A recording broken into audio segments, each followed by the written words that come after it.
programa Constru Business. Constru Business. Oferecimento Engie Plus Construtora e Incorporadora.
Olá, estamos começando mais um programa Constru Business.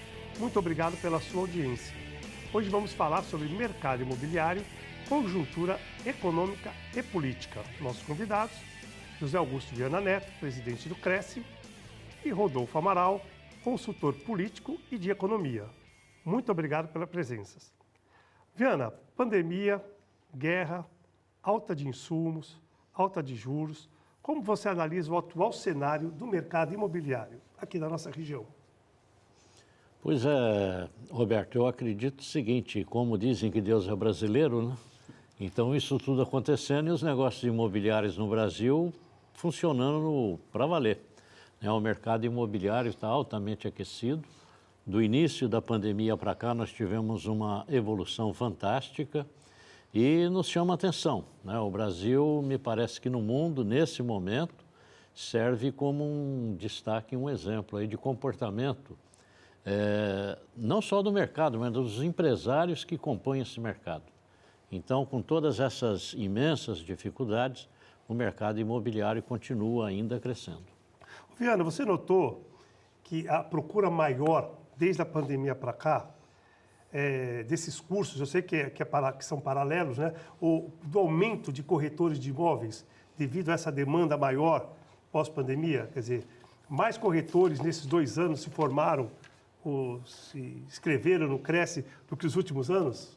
Teve um aumento dessa demanda? Teve sim. Nós tivemos um fenômeno também interessante quando foi em março de 2020, nós imaginávamos, quando veio o lockdown, nós imaginávamos que íamos ter um grande número de cancelamento de inscrições, tanto de pessoa física quanto jurídica. Mas foi absolutamente o contrário, começou a ter um aumento, uma evolução jamais esperada, um fenômeno que não dá para explicar.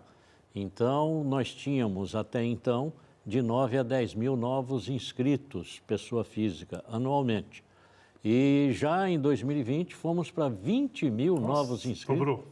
E em 21 foi 22 mil. Olha que beleza. E as projeções agora de 2022 nos indicam 25 mil. Isso demonstra o aquecimento do mercado, né? Mas sem dúvida, o Brasil tem um déficit habitacional muito grande, todos sabem disso, por tudo que é feito de maneira oficial pelo governo, os resultados ainda são muito a desejar. Portanto, nós temos ainda pelo menos 30 anos pela frente de um mercado imobiliário altamente aquecido e cobiçado pelo mundo inteiro. Deus te ouça. É que eu oro todo dia para que isso aconteça, né?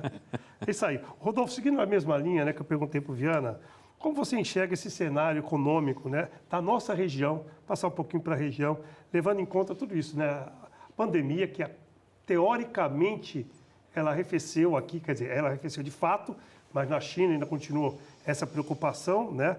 Guerra, quer dizer, invasão, estamos falando de guerra, inflação. Você vê o cenário da economia na nossa região? Bom, em primeiro lugar, meus cumprimentos a você, Barroso, ao Viana, àqueles que nos assistem.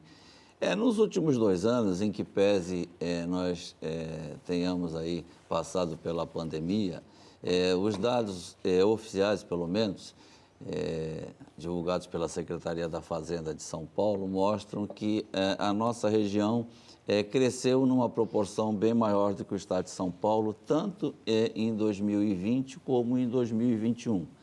É verdade que esse crescimento ficou basicamente centralizado em duas cidades.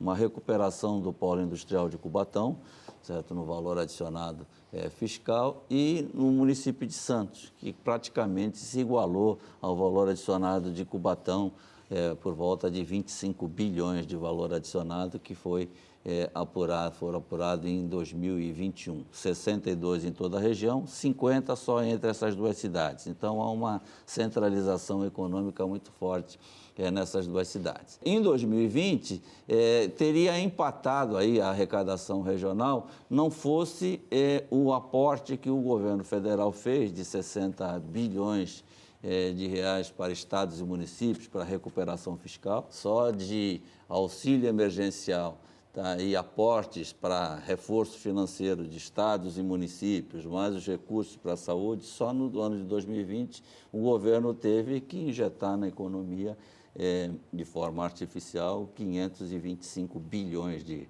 reais. Isso fez com que só em 2020 a dívida pública crescesse 1 trilhão e 100 bilhões de reais. Aí, se a gente se reportar a 2019 e lembrar da reforma da Previdência, você lembra que o Paulo Guedes falava, que fez a reforma para economizar 1 trilhão de reais em 10 anos. Em 2020, nós gastamos 1 trilhão de reais com a pandemia. Então, realmente, isso está amortecido, mas uma hora vai refletir na economia. E eu diria até que é isso que reflete, de certa forma, no mercado imobiliário, porque aquele que tem um capital, certo, disponível está buscando imobilizar esse capital com receio da era Collor. Ou pelo menos parte, né? Isso mesmo. Isso mesmo. Ô, Viana, como vem atuando o Cresce na fiscalização dos pseudocorretores, principalmente dos zeladores, os porteiros dos prédios, né, que muitas vezes acabam atuando de forma ilegal? E só um detalhe, só para explicar que o corretor não é aquele que aproxima as partes. Isso é uma parte só do trabalho do corretor, né? Pois é, Barroso. Isso é um negócio sério, né? Porque as pessoas confiam suas economias nas mãos daquele que não tem habilitação técnica para tal e acaba tendo prejuízo, né? É um problema muito sério. O Cresce atua muito fortemente. Agora nós estamos aí na era no mundo digital, da informática, o Cresce também está seguindo nesse caminho. Temos investido bastante no sentido de proporcionar à sociedade uma proteção maior frente à ação dessas pessoas que agem com má fé. Agora mesmo nós acabamos de lançar um aplicativo específico para condomínios. Nós antes tínhamos um livro na portaria para que quando o corretor fosse ao prédio mostrar um imóvel, o livro era preenchido, o nome do corretor, as pessoas que o acompanham, o horário que entra, o horário que sai e a assinatura, para ficar ali comprovado, né? E o número do Cresce, né? Também, o número do Cresce, evidentemente. Agora, com a era digital, naquele período que iniciou a pandemia, nós estávamos redistribuindo esse livro a quase 60 mil condomínios no estado de São Paulo, que hoje nós temos estimado 75 mil. E quando eu fiz as contas, a distribuição desses livros ia custar 810 mil reais aos cofres do Cresce. Falei, puxa, com esse dinheiro nós desenvolvemos um aplicativo. E foi desenvolvido com muito menos que isso, desenvolvemos um aplicativo com nossa equipe própria, e é um aplicativo maravilhoso, Roberto. Eu deixo aqui o convite a todos aqueles que queiram conhecê-lo, entrar na loja do seu smartphone, baixa o aplicativo do Cresce, é gratuito, e lá dentro tem um botão denominado Visita Segura. Então fica aí a dica para os síndicos, zeladores, cadastrem o seu condomínio ali naquele aplicativo e depois permita somente a entrada de corretores com agendamento de visita através do aplicativo. Então, quando o corretor vai ao prédio, ele já antecipadamente tem que dar a identificação de todos que irão acompanhá-lo, a dele, proprietário do imóvel recebe um alerta de que seu imóvel está sendo visitado, assim como o síndico e o zelador. Isso dá uma garantia para as partes fora do comum. Esta é uma das ações do Cresce para evitar esse tipo de comportamento inadequado, que é o exercício legal da profissão. E há várias outras, que se fosse falar aqui eu ia consumir muito tempo do teu programa, mas estamos trabalhando bastante. De vez em quando a gente recebe visita da diligência do Cresce nos plantões, né? Os corretores habilitados têm que demonstrar. Mas isso é bom porque isso regula o mercado e ficam as pessoas sérias, né? Nosso mercado, como eu falei anteriormente, eu também, apesar de ser engenheiro, sou corretor de imóveis também. Eu acho que apresentar as partes, unir as partes, é uma pequena parte do que é o trabalho do corretor de imóveis, que tem que ver certidões todas, acompanhar tudo, ver os documentos e muito mais do que isso, né? Então, é isso aí. Então, confio muito no Cresce e acho que vocês... E é importante lembrar também, Roberto, que o corretor responde por todas as questões relativas à transação, estando ao conhecimento dele ou não, ele responde. O artigo 723 do Código Civil Brasileiro é bem claro e impõe ao corretor toda a responsabilidade. E isso, é evidente, é uma garantia a mais para as partes que estão transacionando uma propriedade imobiliária. Exatamente. Rodolfo, como a polarização nessa disputa, né, eleitoral, como você vê essa polarização? Isso prejudica essa falta de oportunidade dos outros partidos? Você acha que tem chance de mudar alguma coisa até a eleição? Como é que você enxerga isso? Eu acho que a polarização é resultado aí de embates entre uma parcela da sociedade com outra parcela da sociedade, e os candidatos, na verdade, os representam, cada um da sua forma e com a sua visão de mundo. Mas o grande prejuízo desse momento, eu diria que não é nenhum embate entre esquerda e direita, é a falta de fundamentação e de discussão dos grandes temas nacionais. De janeiro a junho desse ano, por exemplo, o rombo da Previdência já está em 170 bilhões de reais. E por ano é da ordem de 300 bilhões de reais. Ou seja, não resolveu, quer dizer, tirou-se benefícios, certo, de aposentados e pensionistas e o buraco permaneceu.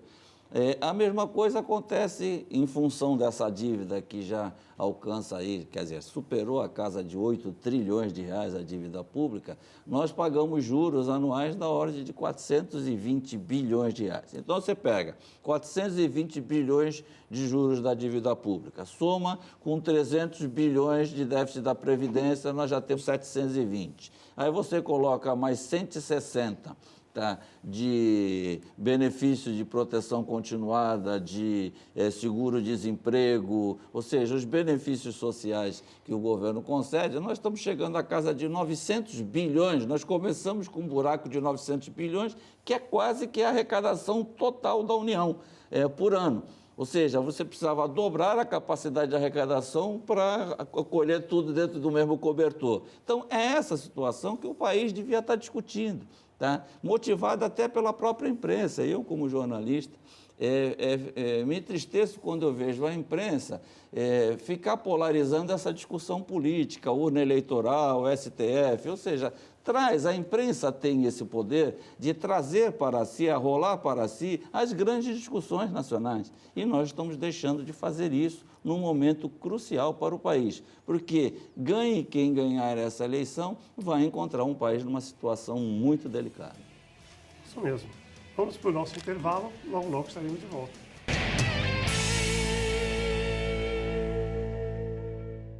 Estamos de volta para o último bloco do programa Constru Business. Hoje estamos falando sobre mercado imobiliário e conjuntura econômica e política. Nossos convidados, José Augusto Viana Neto, presidente do Cresce, e Rodolfo Amaral, consultor político e econômico.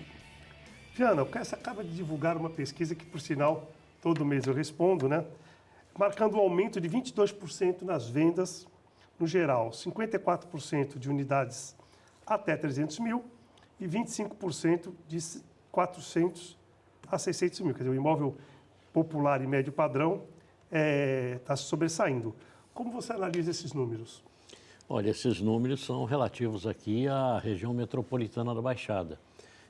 Então, a região metropolitana da Baixada, ela está demonstrando um poder econômico muito forte, uma região de interesse. Da pandemia para cá, do início da pandemia, aquela questão de busca de qualidade de vida, o home office ele foi implantado por muitas empresas como definitivo. Alguns não sabe se fica ou não, mas isso está fazendo com que as pessoas busquem aqui a região. Por ser muito perto da capital e da grande São Paulo, né, que é um o maior número de habitantes, a concentração humana aqui do país. E se comparar a região com a qualidade de vida que ele tem aqui em Santos e nas cidades vizinhas, não tem nem o que comparar, né? Então, por isso o mercado aqui mantém-se aquecido. Eu vejo com muita satisfação porque Santos sofreu demais com o impacto negativo depois que o pré-sal demonstrou um esfriamento, né? Houve uma falta de entusiasmo naquele prosseguimento. E ali Santos sofreu demais. Nós passamos um bom período com uma retração forte no mercado imobiliário. Mas isso passou, né? Acabou. Existe agora a grande expectativa ainda de uma evolução muito maior no mercado aqui. Se o governo consegue uma política econômica adequada, uma queda na inflação que está incomodando demais todos os setores e a taxa de juros que está inviabilizando o acesso à moradia para muitas pessoas. Você vê que a maioria dos negócios são realizados aí por uma classe média baixa. Isso. 300 mil reais. Se o juro cair um pouco, esse número de negócios vai aumentar demais, porque os empregos vêm crescendo, o emprego formal. Desde outubro do ano passado para cá, mês a mês, a gente vê crescendo. Isso é um fato extremamente positivo, porque a carteira assinada é o comprovante de renda para ter acesso ao financiamento imobiliário. Então, eu acredito, Barroso, que um pouquinho que baixar essa taxa de juro, e graças a Deus que ela já está isolada da Selic, né? Parou por aí, o mercado, os bancos menos que a Selic, não puderam acompanhar porque eles pagam multa se não retornar à sociedade, pelo menos 65% do dinheiro arrecadado na poupança tem que voltar em forma de financiamento imobiliário.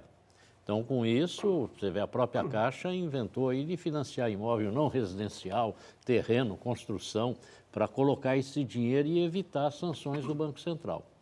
Então, eu acho um pouquinho que baixar a taxa de juro, nós vamos ter muita gente incluída com a possibilidade de compra. A renda familiar não alcança o mínimo necessário para ter acesso ao financiamento. É que nem o pessoal fala, né? O remédio pode ser um veneno ou pode salvar, né? Então, não sei até onde o governo quer chegar com essa taxa de juros para baixar a inflação e mata, aí, por exemplo, desaquece, né? A economia do país, tanto de imóveis como de linha branca e carros, etc, etc, né? O remédio está sendo amargo demais e não está dando tanto resultado assim, porque não depende só do Brasil, é um problema global, né, Rodolfo? Na verdade, se a gente for analisar friamente, por exemplo, nos 16 anos do governo do PT, a taxa Selic média foi quase de 15%, certo? Então, a atual seria, na verdade, bem atenuante em relação àquele período. Nós não sentimos tanto naquela época, porque vocês vão de lembrar que em 2009, 2010, o governo Lula utilizou daquele artifício de ampliar o prazo de financiamento. O automóvel ia financiado até 84 meses. Certo? E foi isso que causou essa legião de endividados no país. Hoje nós temos 70 milhões de famílias com o nome no SPC, aí, com dificuldades de crédito. Então, criou-se aquela situação artificial, mesmo com a taxa Selic alta, as pessoas estavam consumindo e acabaram se endividando. Esse cenário de redução da taxa Selic eu acho bastante difícil de acontecer. O Viana lembrou uma situação que ocorreu aqui na Baixada Santista na questão do pré-sal, mas a gente tem que se recordar o seguinte: naquela ocasião ocorreu um outro fenômeno interessante, que muitas empresas do mercado imobiliário da capital lançaram ações, abriram capital na Bolsa, tomaram o dinheiro a custo zero, vieram aqui na Baixada Santista, compraram o terreno, inflacionaram os terrenos naquela ocasião, prejudicaram as construtoras daqui, o Barroso do ramo sabe muito bem disso, e houve uma gritaria geral até dos construtores. Depois viu-se que era tudo fumaça, que era uma expectativa falsa. O próprio governo do Estado, através daquela comissão CESPEG, criou aquela ilusão que nós íamos criar 150 mil empregos. Enfim, ficou uma fantasia, porque o papel aceita tudo, né? E passado esse período, até que houvesse acomodação do mercado, tá? Que hoje ele está propício, até porque vocês conhecem melhor do que eu o mercado imobiliário, embora eu seja consultor também no ramo há mais de 30 anos. O que acontece é aquele trampolim, o pessoal que está comprando o imóvel, que tem o primeiro imóvel, ele tem o primeiro imóvel usado, aí ele compra de alguém, esse alguém pula para um apartamento um pouco maior e melhor, e vai fazendo com que haja esse fluxo aí no mercado. Está havendo uma transformação muito grande também no mercado de trabalho, inclusive da construção civil.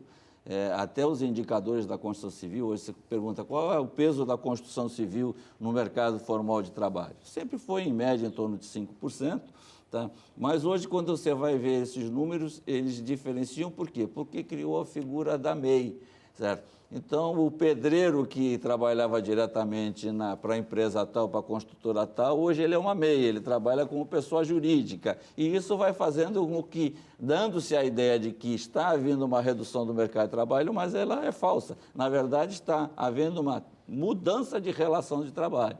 Legal. Ô, Viana, qual a sua visão, né, que essa relação à eleição, como ela vai influenciar o mercado imobiliário? Ou não vai mudar muita coisa?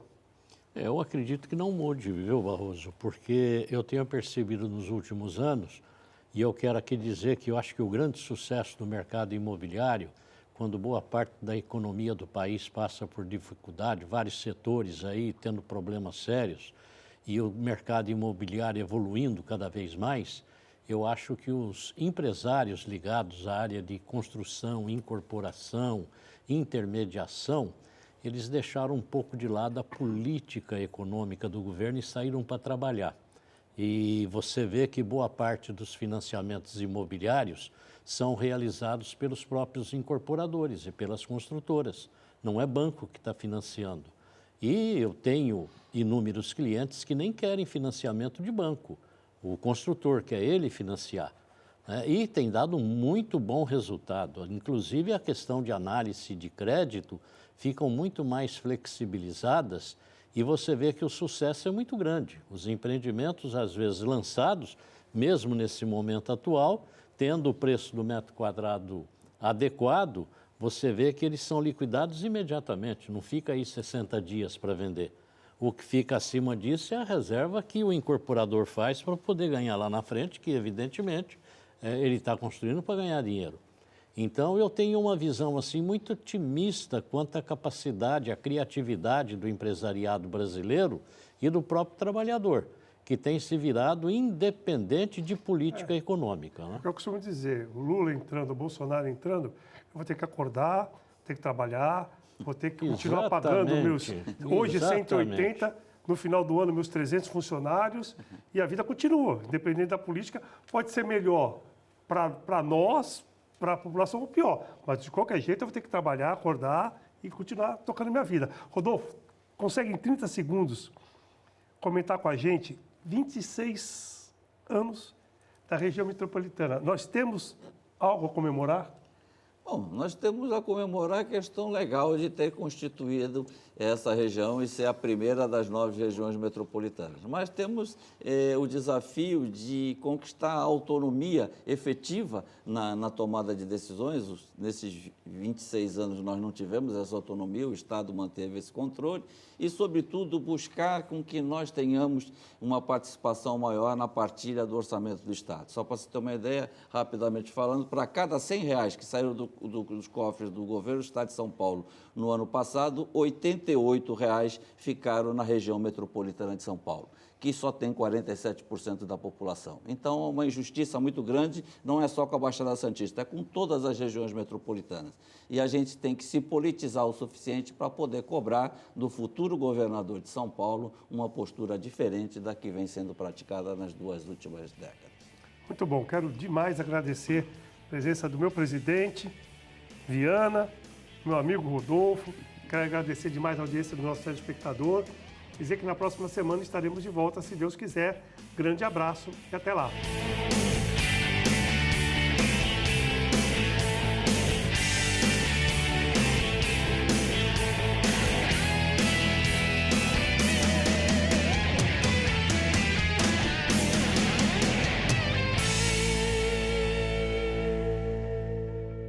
Programa Constru Business.